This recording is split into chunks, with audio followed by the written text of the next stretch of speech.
ഇന്നത്തെ നമ്മുടെ ഐറ്റം അയില പുളിമുളക് കറി വെക്കുക. അതിന് ഒരു തക്കാളി, ഒരു സവാള, 2 പച്ചമുളക്, കുറച്ച് ഇഞ്ചി, വെളുത്തുള്ളി ഇതെല്ലാം കൂടെ എണ്ണയിൽ വഴറ്റുകയാണ്.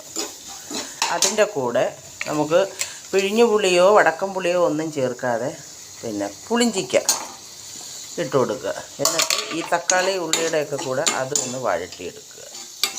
നല്ലതുപോലെ വഴറ്റിയെടുക്കുക. കറിവേപ്പിലയും നമ്മൾ ഇട്ടിട്ടുണ്ട്. നല്ലതുപോലെ നല്ല ബ്രൗൺ നിറമാവുന്നത് വരെ നമുക്കൊന്ന് വഴറ്റിയെടുക്കാം. അതിനകത്തോട്ട് നമ്മൾ ചേരുവകൾ ചേർത്ത് ഒരു 2 സ്പൂൺ മുളക് പൊടി,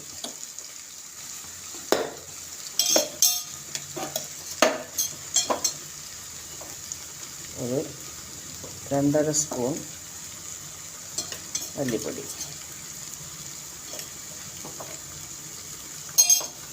അതെല്ലാം ഒന്ന് നല്ലപോലെ ഒന്ന് ഇളക്കി കൊടുക്കുക.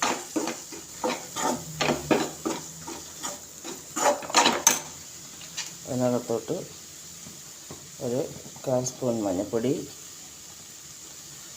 ഒരു നുള്ളു ഉലുവാപ്പൊടി, 1/2 സ്പൂൺ കുരുമുളക് പൊടി കൊടുത്തിട്ട് നല്ലതുപോലെ ഇളക്കി കൊടുക്കുക. ഇച്ചിരി എണ്ണ കുറവുണ്ട്, നമുക്ക് ഇച്ചിരി എണ്ണ ആഡ് ചെയ്ത് കൊടുക്കാം.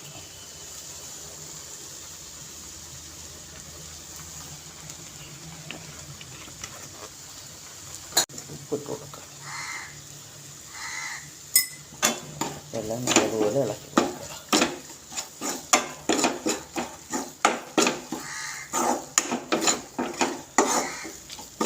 സെറ്റായിട്ടുണ്ട്. അതിനകത്തോട്ട് വെള്ളം ഒഴിച്ച് കൊടുക്കുക.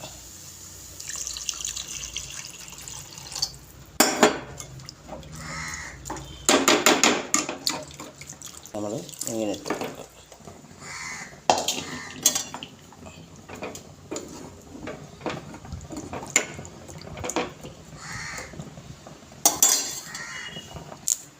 കറിവേപ്പില ശകല ഉപ്പല്ലേ നമ്മൾ ഇട്ടോളൂ. ഇച്ചിരി കൂടെ ഉപ്പിട്ട് കൊടുക്കുക. എന്നിട്ട് അടച്ച് വേവിക്കുക. നമ്മളെ കറി എന്തായെന്ന് നമുക്കൊന്ന് നോക്കാം. അടിപൊളിയായിട്ടുണ്ട്.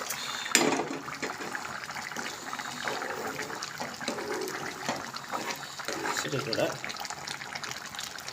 കട്ടാണ്. ഇവിടെ നമ്മൾ അയില പൊരിക്കാനായിട്ട് നമ്മൾ എണ്ണ ചൂടായിട്ടുണ്ട്. അതിനകത്തോട്ട്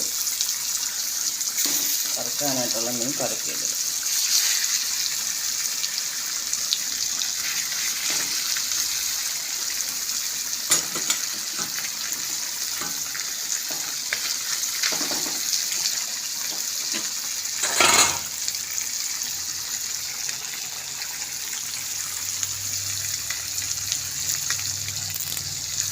വറുക്കുന്നതിനകത്തോട്ട് നമ്മൾ ഇച്ചിരി കറിവേപ്പില ആഡ് ചെയ്ത് കൊടുക്കുക.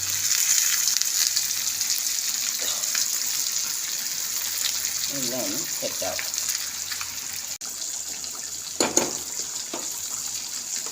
ഒന്നും കൂടെ ഒന്ന് സെറ്റാവാനുണ്ട്. തന്നെ നല്ല അടിപൊളിയായിട്ടുണ്ട്.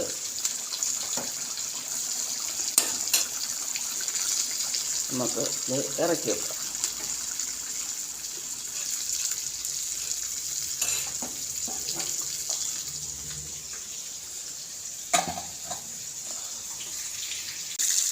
തിരിച്ചിട്ട് കൊടുക്കും.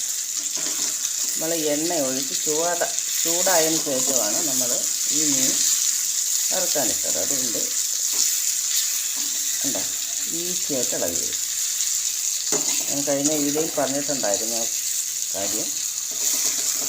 ഉണ്ടോ, നമുക്ക് തിരിച്ചിടാനൊന്നും ഒരു പാടുമില്ല, പൊട്ടത്തുമില്ല, ഉറപ്പുമില്ല, ഒന്നുമില്ല. നല്ല സെറ്റായിട്ടിരിക്കും. കണ്ടോ, മീൻ പൊരിച്ചത് ഇവിടെ സെറ്റായിട്ടുണ്ട്. ഇനി നമുക്ക് അടുപ്പ് ഓഫ് ചെയ്ത് മീൻ ഇറക്കി വെക്കാം.